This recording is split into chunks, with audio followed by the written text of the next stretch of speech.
Hi guys, right, got something quite interesting to show you here. Brand new motor on the market by where is it? Where is it? Where are you? Here we go. Oh shit! By Dualsky.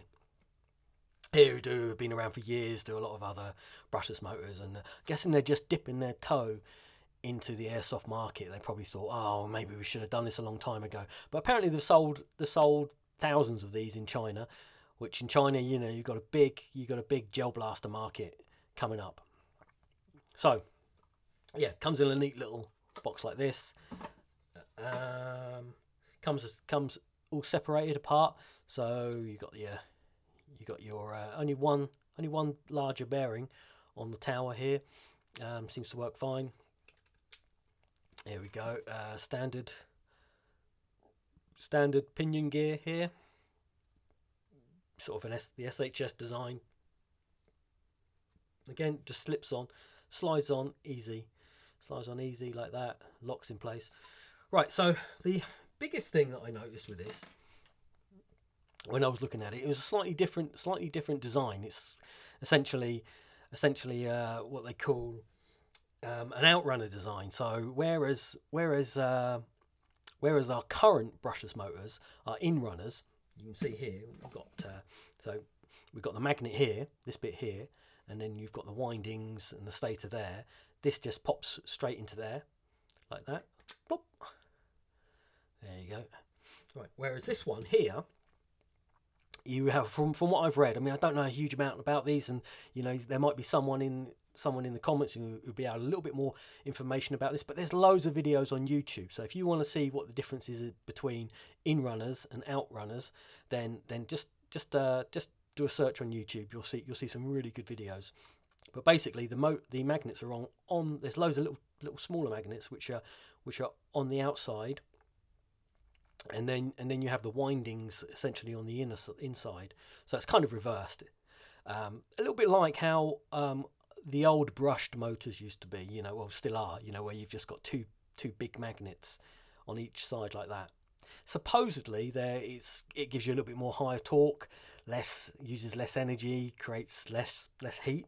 So essentially a bit more efficient. So, but we'll see. I mean, you've also got here, I noticed, you've got a little space for a fan. So when that's kicking out, there must be a little mechanism in there that just spins as well, that just pushes that air out.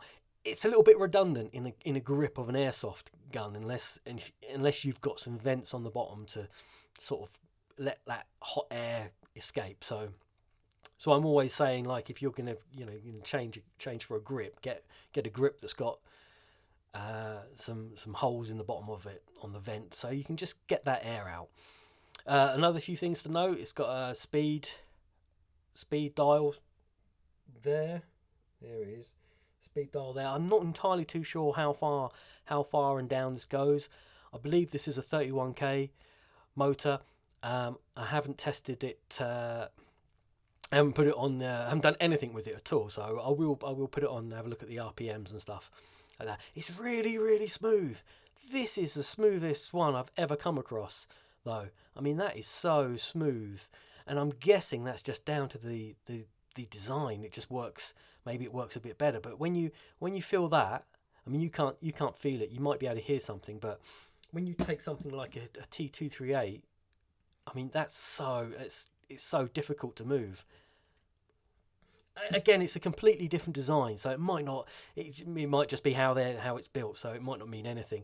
That's a little bit easier to move on the Solink, and that's the same on the Warhead. So yeah, so I'm gonna do a few tests with this one. It's funny, AGM. I'm sure they were starting out 20 years ago. They were selling guns. Do they still sell guns? I think they do. I'm not entirely too sure. I'm sure it's AGM. I'm sure they used to do snipers. When JG first started in sort of like 2004, 2005, around about that time. Nothing else to note about this. One thing I might be occur when you've got. Let me go back to this one. Yeah, this is a bit more easier to demonstrate. So when you're trying to get some opinion gear onto here, and you're thinking, oh look, you know, I want it to be really tight on that, so I'm gonna whap it to I'm gonna whap it. What you're essentially doing, this here normally pushes up against the bearing here, and then all it takes is just a little bit of damage, a little bit of metal to push onto there, and then you've screwed that bearing up, and then you're going to notice some real heat and some real bad performance of your brushless motor. Maybe this design here gets around that problem by not having it. But I'm pretty sure there's another from the videos that I looked at for this design. I'm pretty sure there's another aluminium cage here that sort of traps this in, but we shall see. We shall see. We'll try and open one up and have a look inside, or I'll get someone else to do it. I'm so busy at the moment, so yeah, I'm going to do some videos coming up. I'll do some heat ones as well. I keep saying it, but it just takes a lot of time. A lot of time away from everything else. So yeah, I just thought you might like to see it. Just have a quick look at it. Size wise, yeah, I think it comes out to just under 88 mil. Yeah, pretty decent. Let's have a quick look, quick test. Yeah, hang on. Ding ding ding.